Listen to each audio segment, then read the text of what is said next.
Hi, so I wanted to just do a quick, see how much I could get done, and I only have a little bit of time on this circuit, and I'm going to go in order, kind of show you what I do when I'm doing them. Not necessarily explaining things, but just kind of showing you what's happening, just so we can see. So I like to have a few colors, just in case I need to change around. I also have my pencil handy, just in case I need that. So we'll start with this. I always just start with the first one. F prime of x is going to be 5 times the stuff times the derivative of the stuff, which is 2x. Now I'm not going to find this answer anywhere. It's fairly easy to simplify though. I'm going to make it 10. Oh wait, to the 4th power. Excuse me, I was not being careful. Power rule. So 10x parentheses x squared plus 7. That's probably here. So that's where I'm going to stop. And so I'm just going to look at the answers. And there it is. Of course, we're at the right 4th here. And so then I'm going to do that one. Now, these seem to be, I'd be on a different color on this side, so I'm just going to switch colors. And I'm going to start by rewriting this one. This is number 2. F of x equals 5, parentheses, x squared plus 7 to the 1/2 power. Find f prime. So f prime of x equals 5 times 1/2. Parentheses x squared plus 7 to the negative 1/2 times the derivative of the inside. Okay? And again, this answer is not going to be anywhere on the paper, so I'm going to clean it up a little bit. 1/2 of 2 is 1. 5, so I just have 5x on the outside. This needs to go in the denominator because it's got a negative exponent. So 5x means I'm going to have a fraction. It's 1/2, so it's going to be a square root, but in the denominator. And again, now I'm going to look for the answer. So I'm looking for fractions. There it is. So, yeah, it's probably purple's fine, so we're going to go 3. G of x, so g prime of x. Derivative of sine is cosine. Argument stays there. Times the derivative of the inside, 2x. And let's rewrite that, 2x times cosine of x squared plus 7. Let's see if that answer is there. Wow, they're all in the front. That's crazy. So here's number 4. And I've got this written really nicely. Let's go ahead and see what I can do. Power rule, f prime of x equals 3 over 2, parentheses, x squared plus 7. 3/2 minus 1 is 1/2. Times the derivative of the inside is 2x. Rewriting that, I'm going to have 3 times the 2, the half and the 2 will take care of each other, so 3x. Then this will become square root, x squared plus 7 equals f prime of x. Let's see what we got. I don't think that one's here on the front, so I'm looking at the back. There it is. So that's going to be number 5. I'm going to switch colors one more time. Here's number 5. And so I'm going to rewrite this. I've got y equals sine of x squared. So this is going to be a double chain. And so I've got, and I just kind of think that as I go. Bring the power rule, so 2 sine of stuff. Raised to the 1st power. Times the derivative of the inside, which will be cosine of x squared. So there's my first chain. Times the derivative of the inside, which is 2x. So I've got like a couple of embedded functions. So I end up with this, again, cleaning up. So I don't want that to look like a negative. It's just a regular 1. And so I've got 4x. And then I don't really need the parentheses here, so I'm going to have y prime equals 4x sine of x squared cosine of x squared. I can't think of any better way to write that. So I'm just going to look around. I don't see anything that long here. Looking back at this one, there it is at the bottom of the page. And so you can kind of see how I'm going back and forth and just kind of looking around for everything as I find it. 6, g prime of x. Oh wait, let's rewrite this one because I got that square root. So let's rewrite this. This is going to be a product chain. So I've got this times that, so I've got definitely have a product on this one. So I have, let me just write it up here, g of x equals 2x times x squared plus 7 to the 1/2 power. So g prime of x equals first times the derivative of the second, which will be 1/2 x squared plus 7 minus 1/2 times the derivative of the inside. Still, this is all derivative of the second. Derivative of the inside is 2x. So there's my derivative of the second, plus the second, might as well, I'll leave it in a minute, times the derivative of the first, which is 2. Okay, rewriting that one. I'm going to go down here, g prime of x equals, all right. So I have 4x times 1/2, which 4x squared times 1/2, which will give me 2x squared. And that's going to go in the denominator, square root, plus 2 square root. Now, if I know this, I'm definitely not going to find that anywhere. And I don't see anything where there's a fraction plus another number. So I'm going to go ahead and make this a whole fraction. And this is where things get hard. So what I want you to kind of focus on is how far you can get. If you got there, you're doing great. You're going to get credit for on my test, you're going to get credit on the AP exam. And if you got here, you're doing awesome too. But can you find the multiple choice answer? And that's what we're on the hunt for now, is what it will look like as a multiple choice answer. So I've done everything correctly to this point. I'm going to go ahead and times this one by radical x plus 7, because that's my denominator of the other fraction. And that way I'll be able to get this with the same denominator as that. I'm going to try to do this relatively slow as I go through this. So I have my first fraction I haven't played with, 2x squared over the square root. And then my new fraction, it's going to be 2. Then the square root times the square root, that's going to give, remember there's a 1 under this.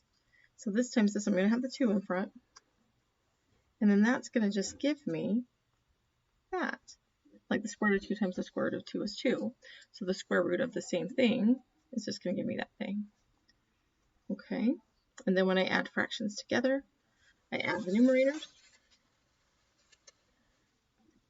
And I'm going to get 2x squared, that's my light blue numerator, plus 2, I'm going to go ahead and distribute over 4 plus 14 over the square root. I think that's good enough for me, and these two can combine to make 4. And so let's see what I can find. I need a fraction. There's not one on the front page that will work. So that one right there. And as you can see, well, not if these get stuck anyway. As you can see, I'm going to get 4x squared plus 14 over 7. So don't let it, all this work that I had to do on this problem to finally get to my answer is important, but not the most critical thing in the world. The most critical calculus thing is that you can get here. Remember, this should be one long line, but I, of course, didn't have room. So this should be sitting over here. Okay. Just gonna kind of write these, make sure it's really right there. Okay. All right. So anyway, that one makes that 7. And we're going to use purple. Okay, so 7.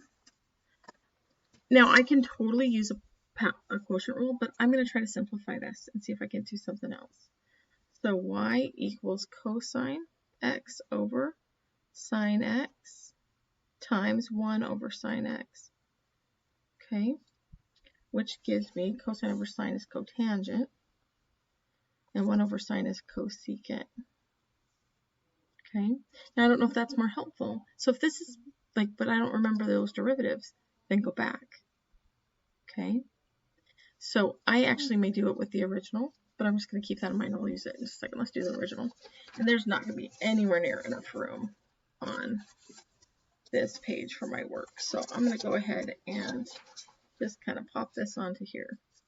So I'm on my, what I think my number 7 is. Now I'm going to do it cosine x over sine x quantities, where we're going to go ahead and start with the quotient rule. So y prime equals down df, derivative of cosine is negative sine, minus up times the derivative of down, which will be 2. Not enough room. Let me start over. Y prime equals down df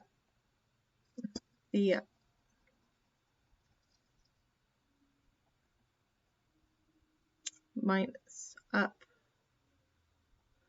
d down. So 2 sine x times the derivative of the inside cosine x all over down squared. So that would be good enough on a test. I'm going to go to this one. There's a lot of simplifying that needs to happen on what I've got here. So I'm just going to kind of jump back to the cotangent times the cosecant.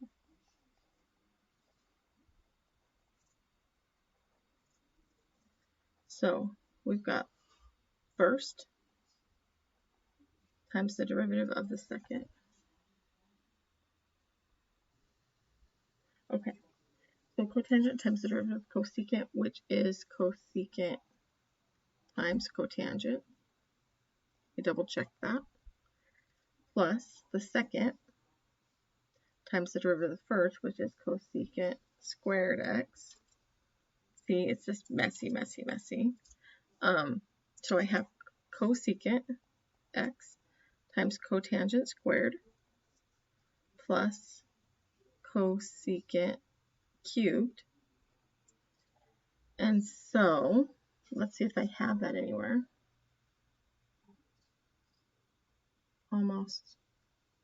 Mine, oh, negative cos. Derivative of cos are always negative. Derivative of cos are always negative. Derivatives of cos are always negative. Okay. And so I'm going to go ahead and factor out cosecant. I'm going to take out negative cosecant. And I have cotangent squared plus cosecant squared x. And I did that because I saw this answer. Okay. And so leaving it like this would be totally correct. Full credit if you never bothered to change it. But getting this to that could be pretty difficult. Whereas with this, if I changed them first, it kind of fell out pretty naturally. But even still, it's tough. So kind of keep in mind what's going on. And if, again, use your best judgment. Look on the AP test, you'll be able to look at the answers and go, oh, well, I have, you'll be able to notice some things and manipulate because you know where you're at and where you're headed. Like you can look at the answers and go, oh, look, all the answers, like you're looking at this problem. Oh, look, all the answers have cosecant and cotangent, and then maybe I should rewrite it. Something to think about. Okay. All right, number 8. So we've got secant of a mess. So the derivative of secant is tangent secant. Yeah. So h prime of x equals tangent of the mess times secant of the mess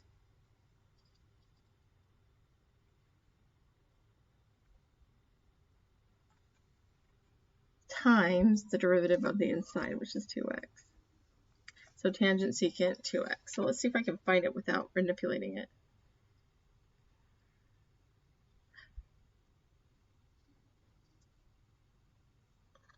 No, wrong thing inside.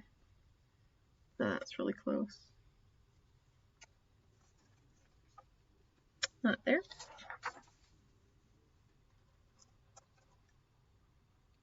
There we go. See, all they did was rearrange terms, 2 x's in front, so I don't have to do much simplifying to get there. Awesome. That's number 9. This will probably be the last one because I have an appointment in 3 minutes. So, and then maybe I'll do another video when I finish. So this is 9. We're going to rewrite that. F prime of x, excuse me, f of x, I'm rewriting. F of x equals x squared plus 7 to the 1/3 power. F prime of x equals 1/3 x squared plus 7 to the negative 2/3. This is one we did in class, times 2x. And so since we already did this one in class, I'll try to kind of jump to the answer, which is cube root of squared.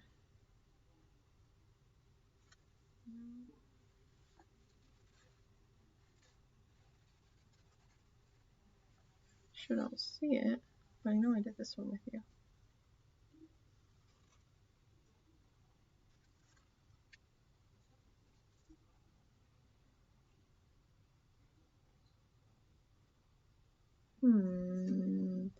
Brain, process.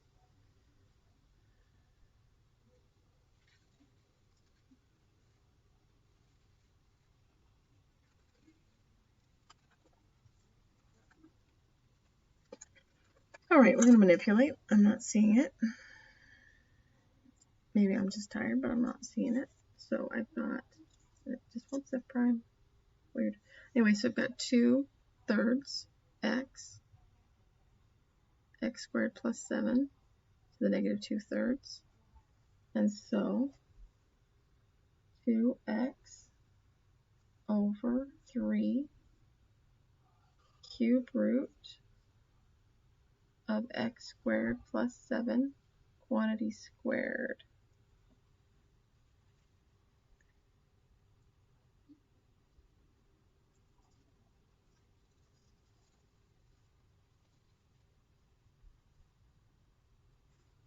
That one has all the cosines and stuff in it. And this one, oh! I didn't even see it. I didn't even see it.